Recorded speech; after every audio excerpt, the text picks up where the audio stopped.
விருதுநகர் மாவட்டம் திருத்தங்கல் அரசு மகளிர் மேல்நிலைப் பள்ளியில் தொழில்துறை அமைச்சர் கீர்த்தனா சமீபத்தில் திடீர் ஆய்வு மேற்கொண்டார்.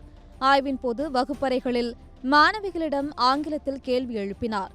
மாணவிகள் பதிலளிக்க திணறியதால் ஆசிரியர்களிடம் கடிந்து கொண்டு பாடங்களை புரிந்து கொள்ளும் வகையில் எளிமையாக நடத்துமாறு அறிவுறுத்தினார்.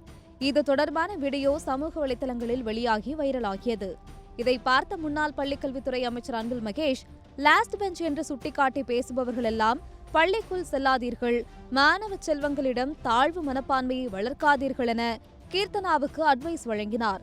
பதிலுக்கு கீர்த்தனா, முன்னாள் பள்ளிக்கல்வித்துறை அமைச்சர் அன்பில் மகேஷ் பொய்யாமொழி அவர்களிடம் ஒரு நேரடியான கேள்வி, கழிப்பறை இல்லை, உடற்கல்வி ஆசிரியர் இல்லை, கணினி ஆசிரியர் இல்லை, பள்ளி வளாகம் முழுவதும் புதர்கள் மண்டி கிடக்கின்றன, இப்படிப்பட்ட அடிப்படை வசதிகள் கூட இல்லாத அரசு பள்ளிகள் இருந்தபோது உங்களுடைய முன்னுரிமை எங்கே இருந்தது?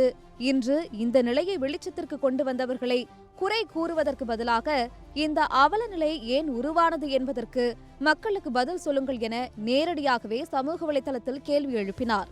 இதற்கு அன்பில் மகேஷ் வீடியோ ஒன்றை வெளியிட்டு, தங்களின் தவறை சுட்டிக்காட்டியதால் எனக்கு பதில் சொல்கிறேன், நேரடியாக கேள்வி கேட்கிறேன் எனும் பெயரில் மறுபடியும் அரசு பள்ளிகள் மீதான வெறுப்பை வெளிப்படுத்துகிறீர்கள். அரசு பள்ளிகள் என்பது வறுமையின் அடையாளம் அல்ல, அது பெருமையின் அடையாளம் எனும் நம்பிக்கையை 5 ஆண்டுகளாக விதைத்துள்ளோம். அதை பல்வேறு வகைகளில் நிரூபித்தும் உள்ளோம். அரசு பள்ளிகள் மீதான வன்மம் இதோடு நிற்கட்டும், இது தமிழ்நாட்டு கல்வி சூழலுக்கு உகந்தது அல்ல என்று பதிலளித்துள்ளார். இதற்கிடையே கீர்த்தனாவின் பழைய வீடியோக்களை சமூக வலைதளங்களில் மேற்கோள் காட்டி நெட்டிசன்கள் பலரும் அவரின் ஆங்கில திறமையை கேள்வி எழுப்பி வருகின்றனர்.